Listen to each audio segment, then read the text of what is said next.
I'm Morgan, 32, female, and my mother-in-law tried to spike my drink at a family dinner, so I swapped it with her husband's. It sounds like something out of a dramatic movie, a desperate act from a cornered character. But for me, it was the only move I had left. For 5 long years, I had been playing a game I never signed up for, against an opponent who wrote the rules as she went along. My mother-in-law, Eleanor, was a master of a quiet, insidious brand of warfare, one fought with polite smiles and surgically precise insults that left you bleeding without a single visible wound. My husband, Alex, is a wonderful man. He's logical, kind, and sees the world in structures and code, a beautiful simplicity I fell in love with. The downside to his beautifully logical mind is that he often missed the nuances of social combat. He saw his mother as a bit particular, perhaps a little old-fashioned, but ultimately harmless.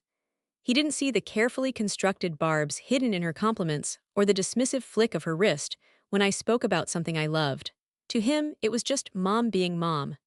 To me, it was a slow, grinding erosion of my sense of self-worth. Eleanor was a retired art gallery curator, and she lived her life as if it were one long, exclusive exhibition. Everything and everyone had to be curated to fit her vision of perfection. Her home was a museum of minimalist furniture and abstract paintings, where even the air seemed to have been filtered through a sieve of good taste. Her husband, Robert, a retired history professor, was a quiet and gentle man who had long ago ceded control of their social life to his wife. He was a pleasant, if distant, figure in this curated world. And I, a veterinary technician who often came home with pet hair on my scrubs and mud on my boots, was the piece of art that simply didn't belong in the collection. The first time I truly felt the sting of her disapproval was a few months after Alex and I got engaged. We were at their house for dinner, and I was excitedly telling a story about a complex procedure I had assisted with that day, saving a golden retriever who had swallowed a child's toy. I was proud of my work, of the skill and compassion it required. When I finished my story, Robert gave a small, impressed smile. Eleanor, however, simply tilted her head, her lips curved into a smile that never reached her eyes. "How rustic, Morgan," she said, taking a delicate sip of her wine. "It must be so grounding to work with your hands like that. Alex, dear, remember that lovely neurosurgeon we met at the fundraiser last spring? Her daughter is doing such fascinating things with stem cell research." The message was clear. My work was rustic, manual, and unimportant. It wasn't intellectual or prestigious. In one breath, she had dismissed my passion and unfavorably compared me to a stranger, all while maintaining the veneer of polite conversation. Alex, hearing only the word grounding, patted my hand and said, "That's my Morgan, always down to earth." He didn't see the blade. I did. Another time for my birthday she gifted me a cashmere sweater. It was beautiful and wildly expensive. As I thanked her, she waved a dismissive hand. "Oh, it's nothing, dear," she said, her eyes scanning my outfit. "I just thought it was time you had something truly classic in your wardrobe. Those colorful little cardigans you favor are certainly cheerful, but they don't exactly scream timeless elegance, do they?" She smiled, and the other guests chuckled as if she'd made a charming little joke. But I felt my cheeks burn. My favorite yellow cardigan, the one I was wearing at that very moment, suddenly felt cheap and childish. I never wore it again. It was always like this. She never raised her voice. She never said, "I don't like you." Instead, she chipped away at me, piece by piece, with a sculptor's patience and a surgeon's precision. She would correct my grammar in front of company, casually bring up Alex's accomplished ex-girlfriends, or question my choice of wine with a condescending sigh. Alex, bless his heart, remained oblivious. When I tried to explain it to him, he would frown, trying to fit her behavior into a logical framework. "But Mom doesn't know anything about veterinary medicine," he'd say. "She probably just didn't know what to say." Or, "She loves buying people nice things. She wasn't insulting you, she was giving you a gift." I felt like I was going crazy, living in a different reality from the man I loved. But I knew what I was experiencing was real. I knew the coldness in her eyes was not my imagination.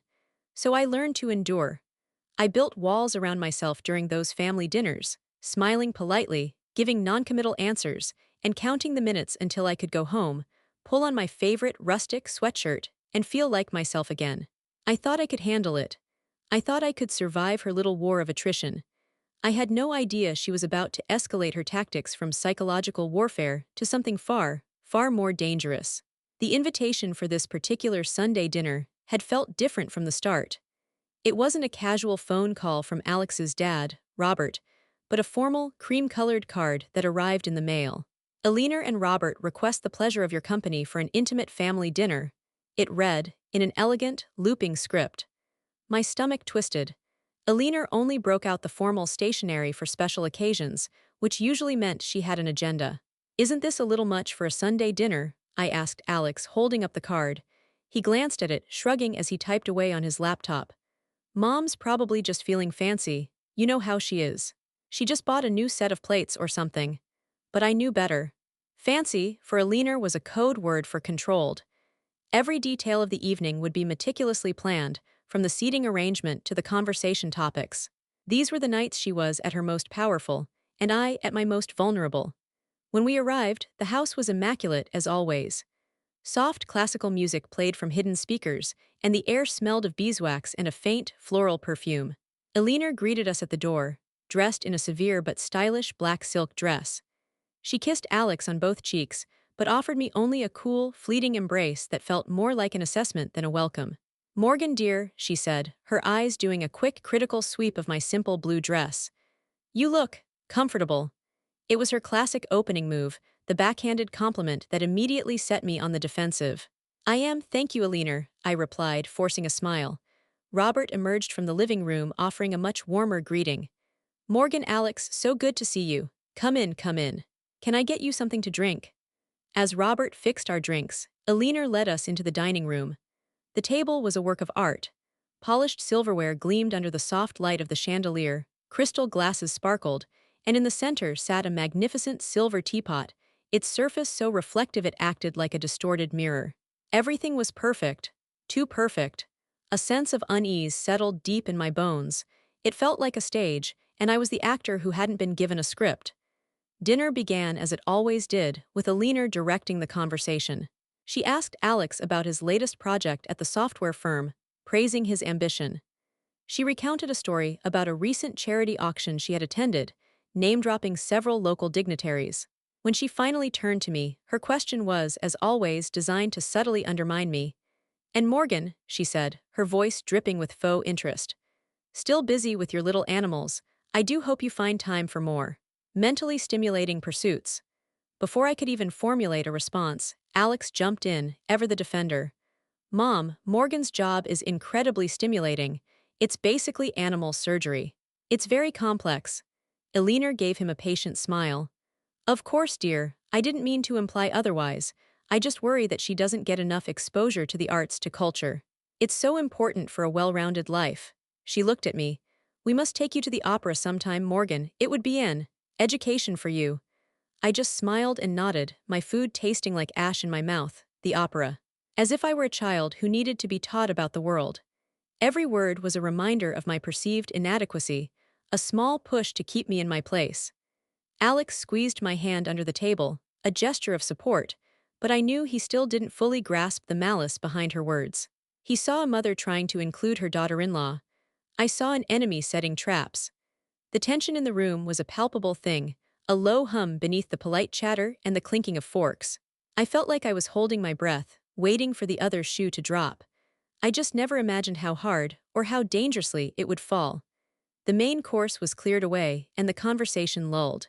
Alina announced that she would be serving a special dessert, a lemon tart from a ridiculously expensive bakery across town. Morgan, dear, why don't you come with me to the kitchen? She asked, her voice smooth as silk. You can help me with the plates. It wasn't a question, it was a command. A small, cold knot of dread formed in my stomach. Being alone with her in the kitchen was always a minefield. It was where her critiques became more direct, away from the softening presence of Alex and Robert. Reluctantly, I stood up and followed her through the swinging door. The kitchen was as sterile and organized as a laboratory. She handed me a stack of porcelain dessert plates. Just be careful with those, she said unnecessarily. They were a wedding gift from the Vanderbilts. As I carefully placed the plates on a tray, she busied herself with the tart. Her movements were precise and economical. For a few moments, we worked in silence. I thought, for a fleeting second, that perhaps I had misjudged the evening. Maybe it was just a dinner after all. Then, just as I was about to pick up the tray, she said, You know, Alex worries about you. I froze. He does? What about? She didn't look at me, focusing instead on slicing the tart. He sees how tired you are, how stressed. He thinks you're not happy. I am happy, I said, my voice coming out a little too sharp. I love my life, I love Alex. Of course you do, dear, she said, finally turning to face me. Her eyes were cold and assessing. But a man like Alex needs a partner who is his equal. Someone who can stand beside him with confidence, not someone who is constantly overwhelmed by the world. The insult was so profound, so dismissive of my entire being, that I felt the air leave my lungs. Overwhelmed, I was only ever overwhelmed when I was in her presence. Before I could respond, she picked up her own wine glass from the counter. I'm just going to freshen this up.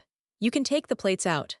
I turned and pushed the door open, my hands trembling slightly with repressed anger. I re-entered the dining room and set the plates down at each place setting. Alex and Robert were deep in a discussion about a historical documentary. I sat down, my heart pounding a furious rhythm against my ribs. A moment later, Elena returned. She placed the dessert plates on the sideboard and walked back to her seat. But on the way, she paused beside my chair, where my own half-full glass of water sat. Her back was mostly to me, but I had a clear, unobstructed view of the large, silver teapot sitting in the middle of the table. Its polished surface was like a funhouse mirror, distorting everything it reflected. And in that distorted reflection, I saw it. Her hand, holding a tiny glass vial, hovered over my water glass for a fraction of a second. I saw her thumb press down on the top. I saw a quick, almost invisible shimmer as a few drops of clear liquid fell into my water. It was so fast, so discreet, that if I had blinked, I would have missed it. She thought she was completely unobserved. She hadn't counted on the teapot. My blood ran cold. Every part of my brain screamed at once. It wasn't my imagination. It wasn't paranoia. This woman, my husband's mother, had just drugged me. Or tried to. What was in the vial? Something to make me drowsy, to make me sick, to make me act erratically and prove her point that I was unstable and overwhelmed. The initial shock was a physical blow, leaving me breathless. It was followed by a wave of pure, unadulterated fear. Then something else kicked in. A cold, sharp anger unlike anything I had ever felt before. The years of quiet digs, of backhanded compliments, of being made to feel small and unworthy, it all coalesced into a single, burning point of clarity. She had crossed a line that could never be uncrossed, and I was not going to be her victim. Not tonight. My mind raced, a frantic torrent of thoughts and possibilities. Should I scream, accuse her right then and there, tip the glass over and make a scene? No, she would deny it. She would turn it around on me, paint me as hysterical, as paranoid. Alex, with his logical brain, would be caught in the middle, wanting to believe me but having no proof beyond my word against his mother's. She would win, she always won. I needed proof, not just for Alex but for myself. I needed to know with absolute certainty what she had intended for me, and in that moment a new plan, audacious and terrifying, began to form in my mind.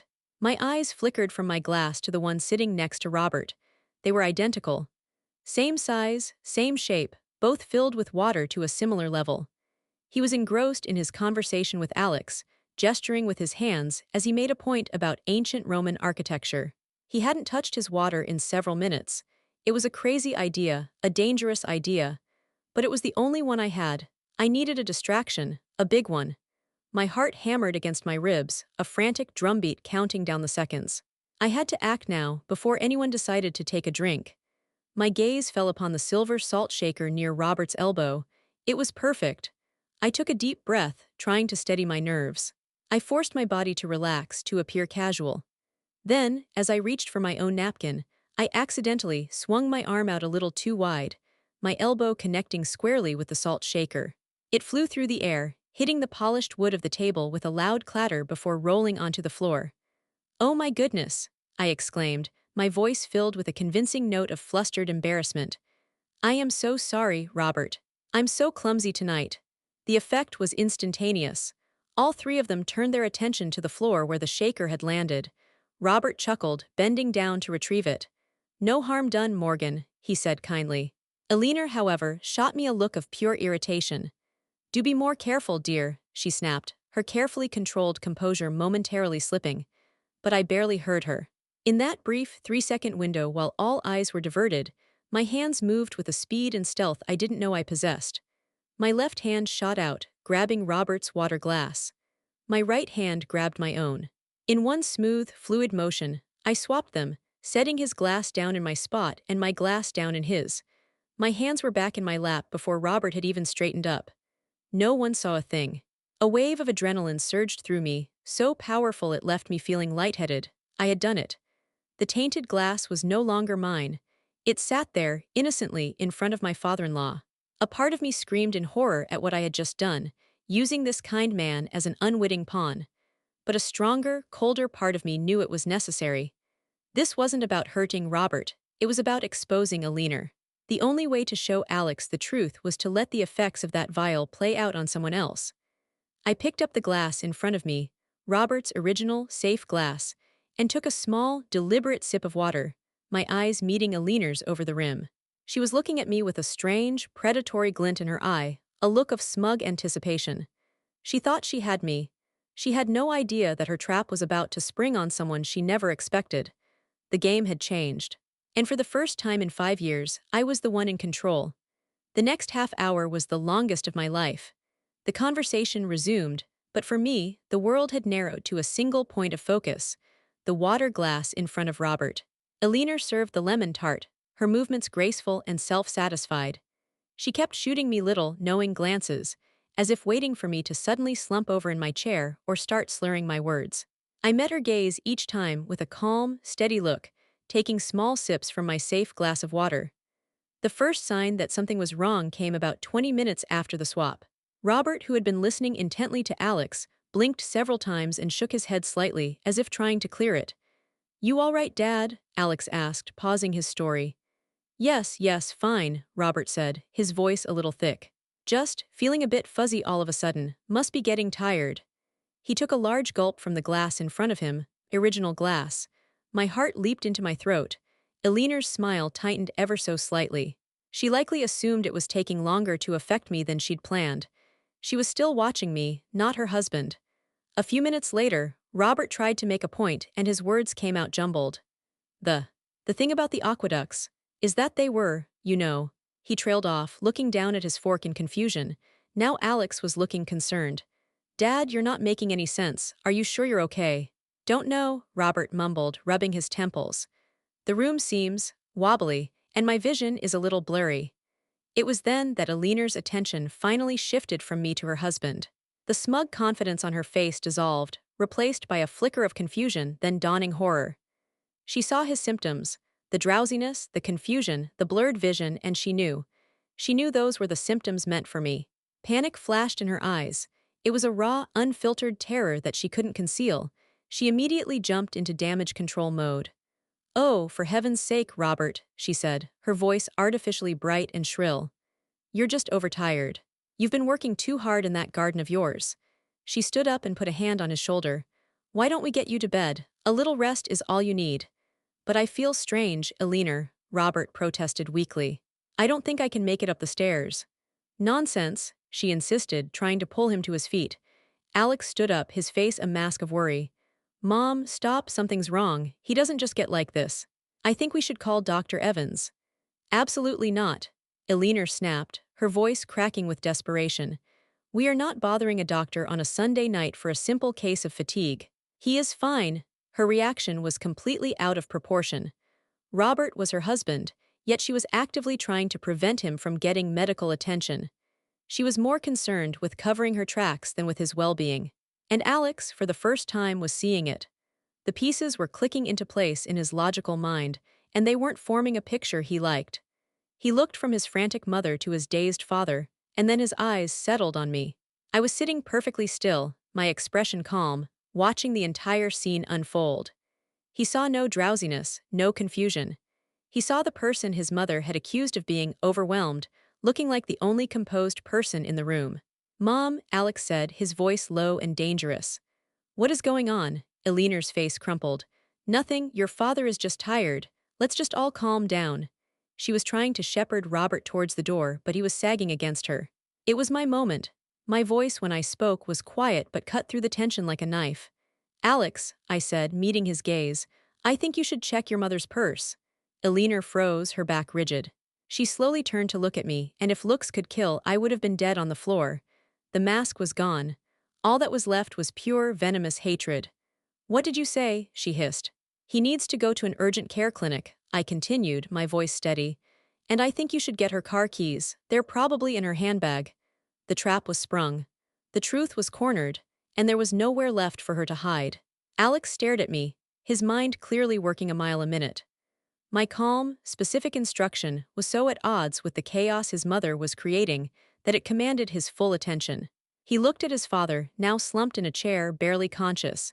He looked at his mother, who stood frozen with a look of pure terror on her face. He made his decision. "Okay," he said, his voice firm. "Okay. Mom, where's your purse?" "Don't be ridiculous, Alex," Eleanor shrieked, her composure shattering completely. "What does my purse have to do with anything? Your father needs to rest." But Alex was already moving. He spotted her elegant leather handbag sitting on a console table by the door. He walked over and picked it up. "I'm driving him to the clinic now," he stated, not as a suggestion but as a fact. "I just need your keys." He unclasped the purse and began to rummage inside. Eleanor let out a choked cry and lunged for it, but she was too late. Alex's hand stopped, and he pulled something out. It was a small, clear glass vial, about the size of a tube of lip balm. It was almost empty, with just a few drops of colorless liquid remaining at the bottom. He held it up. The room fell into a dead, ringing silence, broken only by Robert's soft, labored breathing. Alex looked at the vial, then at his mother, his expression hardening into one of disbelief and dawning horror. "Mom, what is this?" he asked, his voice barely a whisper. Eleanor stared at the vial in his hand, the physical evidence of her crime, and all the fight seemed to drain out of her. She stammered, It's for my headaches. Just some herbal drops." "No, it's not," I said, standing up from the table. My voice was clear and strong. All the fear was gone, replaced by a cold, hard certainty. "I saw you, Eleanor. I saw you in the reflection of the teapot. You put that in my glass of water." Alex's head whipped around to look at me. "What?" She thought I was in the kitchen. "She put drops from that vial into my water. So when you were all distracted by the salt shaker, I swapped my glass with Robert's." The full weight of the situation crashed down on Alex. His face went pale. He looked at his father, groggy and disoriented. He looked at the vial in his hand. And he looked at his mother, whose face had crumbled into a mask of guilt. He finally understood. It wasn't just passive aggression. It wasn't just mom being mom. It was malicious, it was dangerous, it was poison. You tried to drug her," Alex said to Eleanor, his voice trembling with a mixture of rage and betrayal. "My wife. You drugged your own husband by mistake."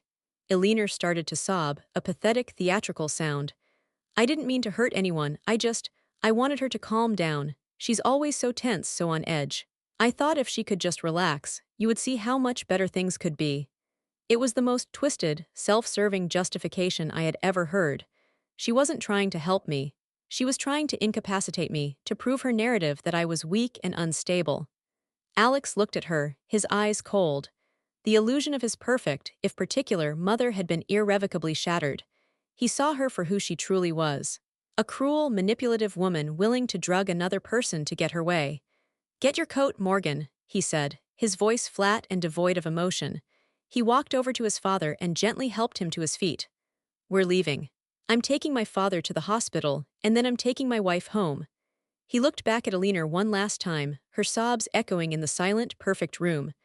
"I don't know who you are," he said, his voice breaking. "But you are not the mother I thought I had."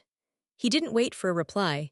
He guided his father out the front door, leaving me alone with her for a moment. I walked past her, pausing at the door to look back at the woman who had tried to ruin my life. She was just a small, pathetic figure in her big, empty, curated house. She hadn't won. She had lost everything. The ride to the urgent care clinic was silent and heavy. Alex focused on the road, his jaw tight, while I sat in the back with Robert, holding his hand. He was groggy but coherent enough to be frightened. The doctors took him in immediately, and Alex explained the situation in low, clipped tones, handing them the vial. They ran tests and confirmed he had been given a powerful, unprescribed sedative. They told us he would be fine after it worked its way out of his system, but that it was incredibly dangerous, especially mixed with the wine he'd had at dinner. We waited in the sterile, fluorescent-lit waiting room. Neither of us spoke. There were no words for the enormity of what had happened.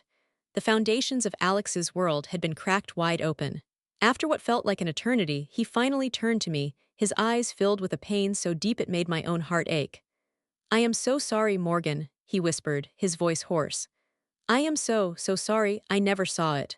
I never believed you, not really. I always made excuses for her. I let her do this to you, to us." I reached out and took his hand. "You didn't know," I said softly.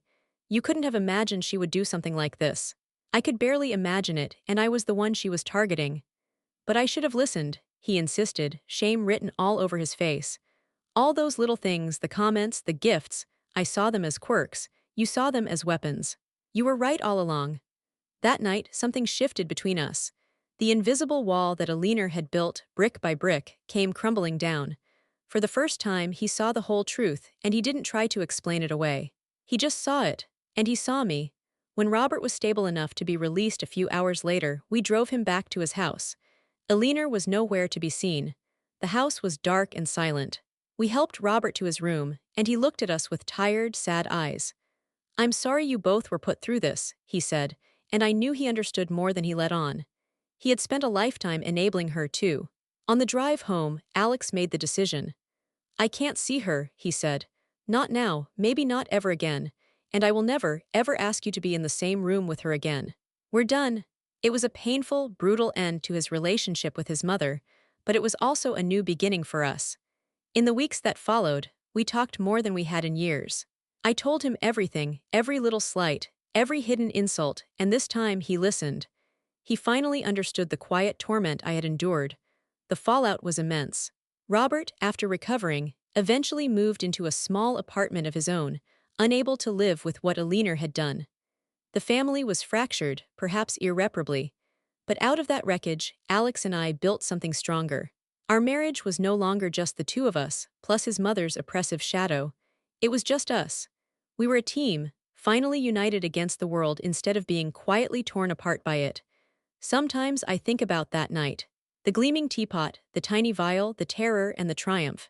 Swapping those glasses was the scariest thing I have ever done. But it was also the most liberating. I didn't just expose a monster. I reclaimed my voice, my sanity, and my life. Alina tried to silence me, to make me small and insignificant. In the end, all she did was show me how strong I really was. So, if you're out there, and you feel like you're going crazy, like no one sees the hidden war you're fighting, trust your instincts. Sometimes, the only way to win a game that's rigged against you is to change the rules completely. After listening to today's story, perhaps it has raised some new questions in your mind. Every day on Reddit, new experiences and moments create fresh stories. We are all human, navigating complex relationships and unexpected challenges. If you enjoyed this story, feel free to share it with someone who might appreciate it. Thank you for your time, and don't forget to keep an eye out for more stories coming soon.